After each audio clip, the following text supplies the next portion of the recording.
Jadi status kehambaan ini kita mantapkan dulu. Jangan ada status lain kita di depan Allah kecuali status kehambaan. Saya punya analogi dan itu saya ulang-ulang karena di antara ciri Quran itu mengulang-ulang sesuatu yang harus jadi pegangan. Saya ulang lagi, di antara ciri Quran itu mengulang-ulang sesuatu yang jadi pegangan. Jika kita belajar ilmu fisika atau ilmu apa saja, maka kita akan bicara materi sesuai statusnya.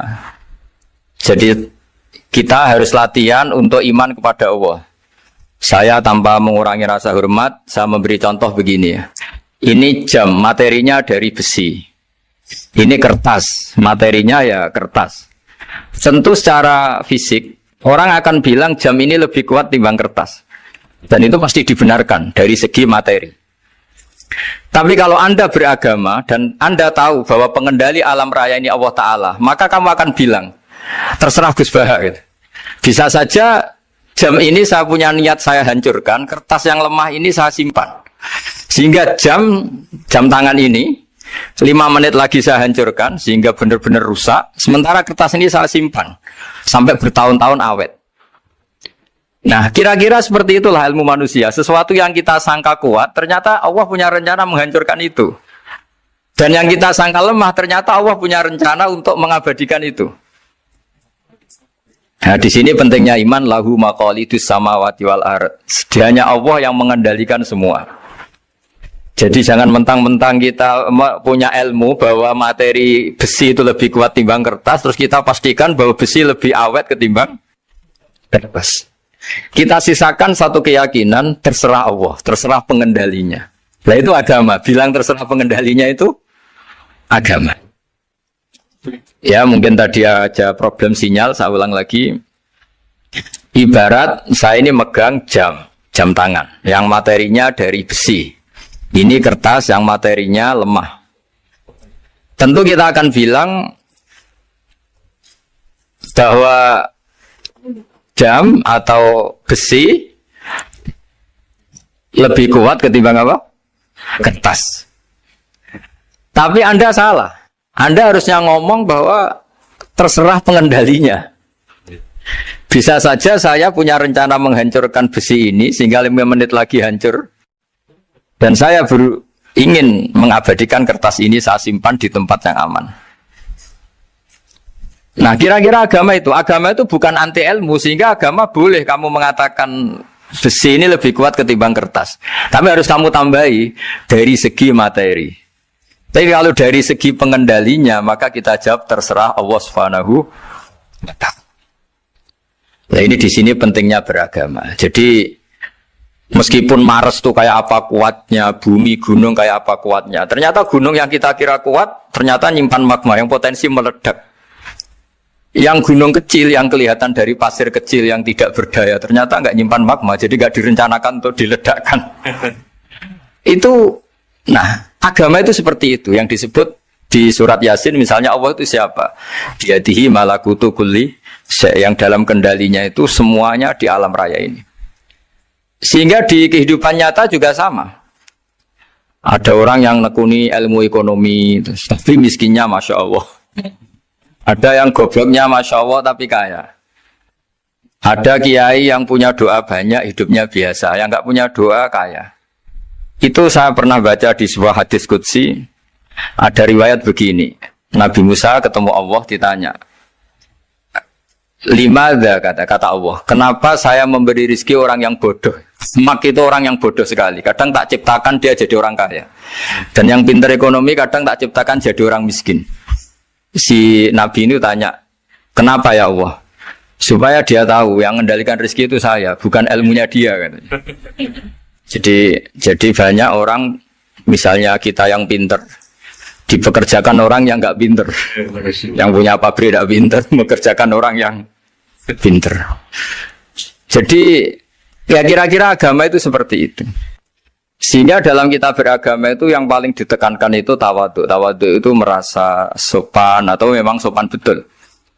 Kalau dalam Ihya disebut sekiranya Anda tidak bisa tawadhu secara rasa, tawadhulah secara ilmu. Saya ulang lagi ya, sekiranya Anda tidak bisa tawaduk secara rasa, tawaduklah secara apa? Ilmu. Karena ilmu itu akan abadi. Saya beri contoh begini, saya ini kan misalnya kiai di kampung saya atau di kecamatan saya. Saya mungkin bisa merasa hebat karena saya tokoh di sini. Tapi pastikan sebelum ada saya yang bernama Baha ini, agama sudah jalan. Dan di daerah lain yang nggak kenal saya juga agama sudah jalan. Betapa tidak pentingnya saya di kawasan-kawasan yang nggak butuh saya atau di era yang sebelum ada saya. Nah dengan ilmu seperti itu orang pasti tawaduk karena dia tahu daerah yang nggak ada saya ternyata ya ada masjid, ada agama. Periode yang sebelum ada saya juga agama jalan. Sehingga kita tidak kumo luhur, wah kalau nggak ada saya agama nggak jalan. Zaman Wali Songo tidak ada saya agama ya jalan. Ekonomi juga gitu. Kalau Anda pakar ekonomi yang mensejahterakan rakyat, cara tawaduk itu kalau nggak bisa dengan rasa, dengan ilmu. Sebelum ada kamu banyak orang kaya, banyak orang yang nggak kenal kamu juga kaya. Banyak periode yang saat itu udah ada Anda juga kaya. Berarti Anda ini tidak siapa-siapa. Makanya saya pernah didatangin seorang profesor, ini kisah nyata. Gus, sebetulnya saya dengan bapak saya itu pinter mana? Bapak saya itu tidak tamat SD, tapi saya bisa profesor. Saya ini profesor, anak saya naik kelas saja sudah senangnya bukan main. Setidaknya ini orang bodoh bisa menciptakan orang pinter, yang orang pinter kesulitan menciptakan orang pinter lagi. Nah, kalau kita tidak bisa tawaduk secara rasa, tawaduklah secara ilmu. Ikhlas juga gitu, saya sering ngajarkan ikhlas di beberapa kesempatan ngaji. Kalau Anda tidak bisa ikhlas secara rasa, ikhlaslah secara ilmu, pasti bisa, bukan mungkin bisa, pasti bisa. Secara ilmu. Makanya di Quran disebut fa'lam annahu la ilaha illallah. Ilmu, fa'lam itu dari kata ilmu. Saya beri contoh, saya mulai kecil sampai sekarang. Sekarang saya sekitar umur 50 tahun. Mulai kecil sampai sekarang itu ya bilang kalau kertas ini putih. Itu ya ada yang gaji, ada yang bayar. Tapi saya selalu bilang kertas ini putih. Yang hitam ya saya katakan hitam, yang merah saya katakan merah. Kenapa? Karena itu fakta. Saya ulang lagi, karena itu fakta. Sehingga saya untuk mengatakan putih tidak perlu ada yang bayar. Sehingga ketika kita latihan sholat, latihan ibadah, dan mengakui Allah itu sebagai Tuhan kita, kita akan malu. Loh, faktanya Allah itu kan Tuhan. Mau mengatakan fakta kok minta upah ini gimana? Kita mengatakan Allah Tuhan itu sama dengan mengatakan kertas ini putih. Sama-sama itu fakta. Sama seperti saya mengatakan Pak Jokowi itu presiden kami. Itu kan fakta. Masa nunggu kalau dikasih BLT katakan presiden, kalau enggak ya enggak. Itu kan ribet jadi. Pak Manut misalnya rektor UGM. Mbok saya enggak digaji di sana atau enggak kerja di sana bilang kalau beliau itu rektor. Pak Ganjar gubernur Jawa Tengah. Mbok saya dikenal apa enggak ya beliau tetap gubernur. Lama sekali kita mengatakan fakta itu ikhlas. Ikhlas itu artinya enggak minta apa-apa. Karena kita ingin ngomong sesuai fakta. Nah Allah Tuhan itu fakta gitu. Nah kenapa untuk mengatakan Allah Tuhan nunggu? Dah, saya ini Tuhan kamu. Ya nunggu dulu Gusti, kalau engkau masukkan kami ke surga, engkau Tuhan. Kalau enggak ya enggak jadi. Tidak bisa seperti itu. Ya Allah tetap Tuhan. Nah, kalau Anda tidak bisa ikhlas secara rasa, ikhlaslah secara ilmu. Ilmu ya tadi kita akan selalu bilang yang putih, putih, yang hitam, hitam. Makanya ini pentingnya ilmu. Tawaduk juga gitu. Kalau Anda ditakdir orang yang GR, yang gede rumongso, ditakdir orang yang kumo luhur, secara rasa bisa dilawan secara ilmu. Ada periode di mana sebelum ada kita yang kaya ya banyak, yang dapat hidayat ya banyak, yang terpelajar ya banyak. Ada daerah yang nggak kenal kita, nyatanya pendidikan di situ jalan, sistem sosial baik. Betapa tidak pentingnya kita. Nah ini nanti memaksa kita atau melatih kita untuk tawaduk. Nah dari hikmah ilmu itu kemudian kita minta maaf sama orang lain itu mudah. Karena kita sadar bahwa adanya kita ini problem. Saya sering digojlok orang-orang kaya. Orang-orang kaya itu ya kadang agak kurang ajar tapi nggak bisa dibantah. Begini, pernah tanya saya gini, Gus, saya ini punya mobil mahal, harganya 2 miliar. Kayaknya yang berak pakai jalan raya saya kan. Bisa, bayarnya pajak saya mahal. Sehingga kayaknya paling pantas saya. Yang naik ontel itu kan nggak bayar pajak. Harusnya nggak boleh pakai jalan gitu. Terus saya bilang, mbah-mbahnya yang naik ontel itu pejuang, bapak kamu enggak. Kamu enggak warisnya. Artinya ada teori dalam kitab hikam itu kitab tasawuf dalam pesantren. itu kebaikan saja di soal. Misalnya begini, kita ini bangga sebagai urip yang tertib, hidup yang tertib di kantor, di tempat-tempat pekerjaan. Tapi kalau itu semua terjadi, kalau ada kecelakaan di jalan itu gak ada yang nolong langsung. SAR paling efektif, tim penolong paling efektif ya orang-orang nganggur itu. Orang-orang yang di jalan-jalan di perapatan itu kalau ada kecelakaan langsung nolong. Itu nanti ambulan itu yang kedua, ketiga, yang nolong pertama ya orang-orang yang nganggur-nganggur di jalan itu. Ada orang tersesat nolong. Maka ketika seorang sahabat tanya, ya Rasulullah, kalau engkau melarang kita jagongan di jalan, itu kita tidak bisa. Tapi kata Nabi, ya silahkan saja, tapi adu haqq thoriq, kamu di jalan itu datangkan. Apa itu? Ya kamu bisa amar ma'ruf nahi mungkar. Coba kalau di terminal, di tempat publik banyak orang yang soleh, itu nanti copet ya sungkan. Yang mau jambret ya sungkan, karena yang di situ orang-orang soleh. Nanti yang nggak sholat juga sungkan karena yang di situ banyak yang sholat. Jadi kenyamanan orang pergi jauh di tempat-tempat sepi itu ya barokahnya orang-orang nganggur terus ngaji, wah nengkono masih rame, ada orang yang di perapatan, di pertigaan. Bayangkan kalau ini orang-orang soleh, pasti itu nyaman karena wilayah publik dihuni orang-orang yang soleh. Tapi orang pasti bilang itu nggak tertib. Kita inginnya hidup ya tertib di kantor atau yang suka di masjid, di masjid. Tapi kalau itu terjadi, itu nggak ada tim SAR gratis yang setiap saat kalau ada orang kecelakaan nolong. Makanya dalam makalah hikam itu paling masyhur diantaranya itu manusia itu siapa? Manusia itu mangkanat mahasinuhu masawiyah, fakih falatakun masawihi masawiyah. Manusia itu orang yang saat baik saja ada salahnya, apalagi masalah. Jadi kalau kamu punya toko lagi laris dan saat laris itu Anda ngerumat keluarga Anda melakukan kebaikan pada keluarga Anda, pasti ada toko lain yang termahjubkan, yang tersingkirkan. Makanya saya pernah diskusi sama kiai besar, guyonan sama saya. Kita kalau kiai besar sebaiknya kalau diundang di musala kecil datang apa enggak? Kata kiai yang satu, jangan datang Gus, itu jatahnya kiai kecil. Terus kata yang satu, datang Gus sebagai bukti tawaduk bahwa kita kiai besar pun mau diundang yang kecil. Akhirnya kita ini ya kadang datang kadang enggak, karena kadang kita enggak datang supaya jatah rezeki kiai kecil enggak terambil. Kadang ya mau datang supaya dikira tawaduk. Makanya kalau seorang profesor sering turba di bawah itu ya kasihan yang S1, SPDI itu kan nanti enggak jadi bintang kalau profesornya sering turun. Kalah terus itu loh. Jadi kadang-kadang itu orang itu harus berpikir secara ilmu, jangan rasa terus. Jadi itu ilmu.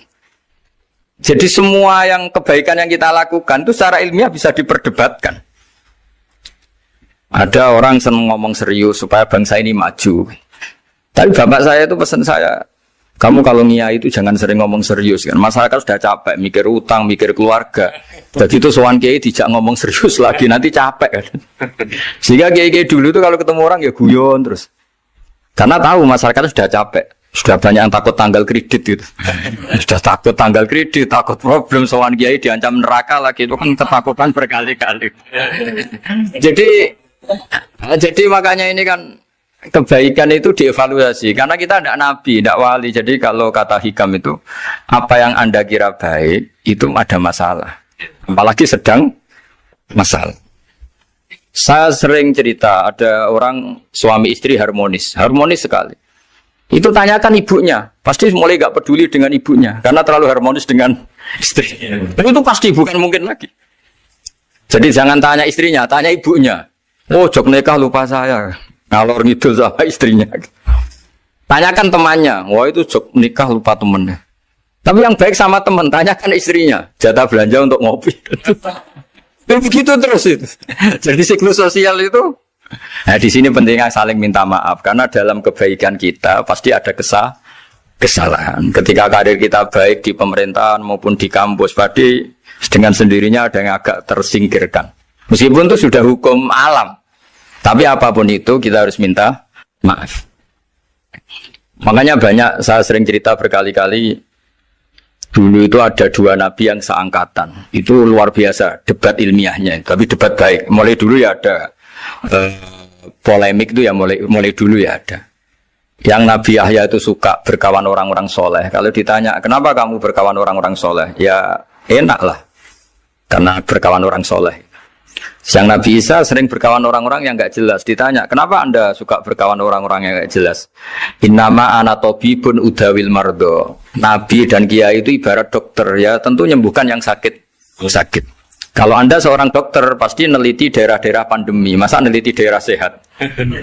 Nah, jadi dulu bapak wasiat ke saya gitu, kau nak jadi kiai kok bengkel, jadi kiai itu kayak bengkel. Kalau nggak siap dadani orang nggak jelas ya jangan jadi kiai kan.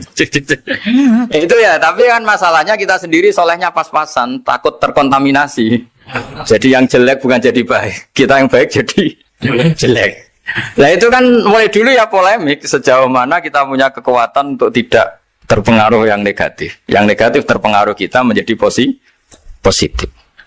Jadi ini cerita-cerita sawalan bahwa dalam kebaikan kita itu ada kesalahan. Maka kita tetap istighfar, tetap saling minta maaf. Dulu bapak saya kalau diceritain ada seorang kiai sampai sepuh jadi imam masjid, istiqomah sekali. Dulu bapak saya itu guyu.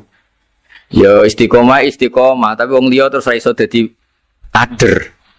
Jadi calon-calon kiai ini sudah putus asa karena nggak pernah punya kesempatan jadi imam. Jadi di balik istiqomah itu ya ada memahjubkan orang lain. Makanya alhamdulillah di Indonesia itu ada pegawai pensiun. Kalau enggak habis itu. Karena yang anyar-anyar itu mesti ini kurang pengalaman, ini kurang senior. Tapi baru kan ada pensiun kan gantian. Masalahnya di dunia kiai itu udah ada pensiun. Tambah sepuh tambah mantap, tambah sepuh tambah mantap. Nah itu sebaiknya ya mulai mundur-mundur sedikit dari imam masjid itu. Ya nyari-nyari yang lain lah supaya ada kaderisasi, ada. Jadi intinya itu di balik kebaikan yang kita lakukan pun itu ada masalah sehingga kita butuh istighfar. Di sini pentingnya dawuhnya para wali-wali, dulu ada istilah wastighfaruna yahtaju ilal istighfar. Ketika kita minta maaf, sebetulnya minta maaf sendiri itu butuh minta maaf lagi. Minta maaf lagi itu butuh minta maaf lagi. Misalnya saya dengan Mas Hilmi ini akrab, pernah pakai uangnya misalnya. Itu kadang kita bayar itu malah tersinggung, kok kayak orang lain saja bayar. Minta maaf juga gitu, kalau kamu punya teman akrab, terus minta maaf resmi itu tersinggung. Kayak wong liya ae jaluk sepuro. Jadi kadang jaluk sepuro itu malah masalah. Itu kan sama, kamu punya teman akrab terus kalau mau main, assalamualaikum, saged masuk napa boten, angsal boten. Boleh enggak main, itu mesti teman kamu tersinggung. Kok kayak orang lain saja. Artinya ketika Anda merasa benar karena protokoler ketika masuk ke teman, ternyata itu salah. Teman kamu maunya enggak protokoler karena sudah akrab. Tapi ketika kita merasa akrab, ternyata selonang-selonang dianggap problem, kita tidak pernah tahu. Nah di sini kata ulama-ulama, minta ampun itu kebutuhan manusia. Karena dalam kebaikan kita, pasti ada kesalahan. Makanya disebut, wastighfaruna yahtaju ilal istighfar. Kita selalu diajari Rabbana dzalamna anfusana, ya Allah, kita ini selalu mendolimi diri kita sendiri. Jadi saat kita baik pun ada unsur kesalahan. Yaitu tadi, kalau Anda jadi orang pasti ada yang termahjubkan. Kalau Anda kiai besar atau profesor atau pejabat turun ke bawah. Ya kalau gubernur turun terus ya bupati gak jadi bintang. Kalau saya kiai besar misalnya turun terus ya kiai kampung itu ya kasihan. Saya pernah diundang Manakipan tidak datang itu kiai kecil bilang matur nuwun Gus gak teko. Aduh iwake gak untuk saya katanya. Barokahnya saya ada itu lucu ya matur nuwun betul. Matur nuwun Gus jenengan gak dugi jadi. Akhirnya jatah besarnya untuk saya. Nah, tapi yang punya rumah komplain. Gus udah nggak tahu teko PP aku wong cilik. Nah ini saya harus mendahulukan versi Soibul Bait yang punya rumah apa versi Kiai yang termahjubkan. Artinya pilihan apapun saya harus istighfar karena ada saja unsur salahnya. Ya makanya ini kan makanya ya saya minta UGM juga saya sering undang saya terus nanti dikira karena kampus besar Gus Bak mau juga keliru lagi. Kalau 1-2 kali mungkin boleh, kalau keseringan ya nggak boleh. Nanti itu dikira saya maunya hanya sama kampus besar, padahal saya sama RT ya sering datang juga. Nah ini yang terakhir saya bacakan teks otoritatif sebagaimana janji saya. Kata Rasulullah SAW di sebuah hadis. Ini terakhir nanti supaya nggak lama-lama saya juga punya wadhifah. Ada orang itu punya hutang. Hutang itu ya hutang, memang hutang. Singkat cerita orang itu tidak bisa bayar sampai akhirat. Dan aturannya Allah, orang yang punya hutang tidak bisa bayar ini harus diaudit, harus diselesaikan di akhirat. Kalau tidak bisa diselesaikan di dunia, diselesaikan di akhirat. Walhasil akhirnya di akhirat itu ditagih dan tidak mampu bayar. Karena di akhirat sudah tidak ada kredit, tidak ada ATM, tidak ada apa saja. Terus kata Allah, solusinya kebaikan kamu dikasihkan yang ngutangi. Ternyata kebaikan dia tidak cukup juga. Bayarnya apa? Kejelekan yang ngutangin dikasihkan yang utang. Kayak apa celakanya? Kebetulan yang ngutangi salahnya banyak, ini kan repot. Tapi Allah itu tidak suka kalau ada orang mukmin yang satu saudara kemudian masuk neraka karena saudaranya ini.